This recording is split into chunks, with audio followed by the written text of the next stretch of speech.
इस वीडियो में हम लोग क्लास 7 सामाजिक विज्ञान का मॉडल सेट 2 सॉल्व करने वाले हैं। मॉडल सेट 1 का वीडियो पहले ही बना चुके हैं। अगर आप नहीं देखे हैं तो कमेंट बॉक्स में लिंक दिया हुआ है, वहाँ से जाके देख सकते हैं। ठीक है, तो जैसे कि पता है कि एग्जाम में मॉडल सेट से ही क्वेश्चन पूछा जाता है, तो हर विषय का 5-5 मॉडल सेट का वीडियो बना रहे हैं। ठीक है ना, ताकि आपके एग्जाम में अच्छे नंबर आए। ठीक है, तो देखिए पहला सवाल है, रिक्त स्थानों की पूर्ति कीजिए। पृथ्वी के नीचे गहराई में जाने पर तापमान और दबाव दोनों, ठीक है, दोनों डैश है, तो दोनों क्या होता है, बढ़ता है। छोटा नागपुर एक डैश है, तो छोटा नागपुर क्या पठार है।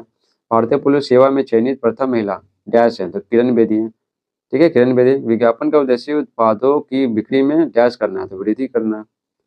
दूसरा देखिए, मिलान कीजिए। तो सियाल, तो सियाल मतलब क्या होता है, सिलिका और एल्यूमिनियम। ठीक है, सीमा, ठीक है, तो सीमा तो हो जाएगा सिलिका और मैग्नीशियम। ठीक है, निफ है, तो निकेल और क्या हो जाएगा, आयरन हो जाएगा। तो यहाँ पे हो गया निकेल।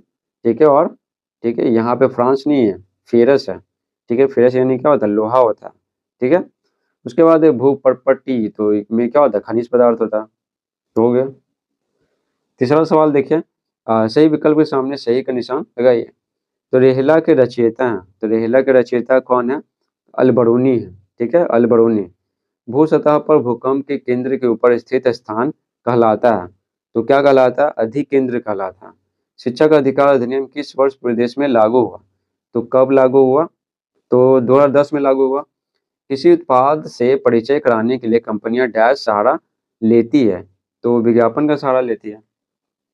अब देखिए किन्हीं 4 प्रश्नों के उत्तर दीजिए। ठीक है, 5 सवाल दिया गया, 4 का प्रश्न का है ना, 4 प्रश्न का उत्तर देना है।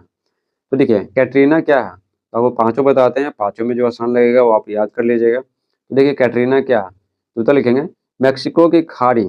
ठीक है, संयुक्त राज्य अमेरिका का फ्लोरिडा तट में बहने वाली तूफानी हवा कैटरीना कहलाती है। ठीक है, एक विनाशकारी रूप अख्तियार कर लेती है। फ्लोरिडा तट पे जो तूफानी हवा आती है ना, उसको कैटरीना कहते हैं। तो आंसर लिखेंगे मैक्सिको की खाड़ी और संयुक्त राज्य अमेरिका का फ्लोरिडा तट में बहने वाली तूफानी हवा को कैटरीना कहलाती है। ठीक है, कैटरीना कहलाती है।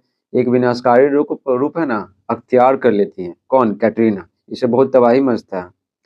उसके बाद है, दिल्ली के किस सुल्तान ने नहरों का निर्माण कराया था, ठीक है, करवाया था। तो देखिए फिरोज शाह तुगलक ने कृषि विकास के लिए दिल्ली में अनेक नहरों का निर्माण कराया था। ठीक है, तो बस यहाँ से यहाँ तक लिख लेंगे, किसने कराया था, तो बस उतना ही पूछ रहा है ना। थोक बाजार किसे कहते हैं, तो देखिए आंसर लिखेंगे कंपनी द्वारा निर्धारित केंद्र जहाँ सीधे उत्पादित सामान तैयार कर भेज दिए जाते थे, ठीक है, जाते हैं, थोक बाजार कहलाता है। थोक बाजार से खुदरा दुकानदार क्रय करते हैं, यानी खरीदते हैं। अगला सवाल देखिए, सबरीमाला मंदिर कहाँ अवस्थित है, तो देखिए उत्तर लिखेंगे।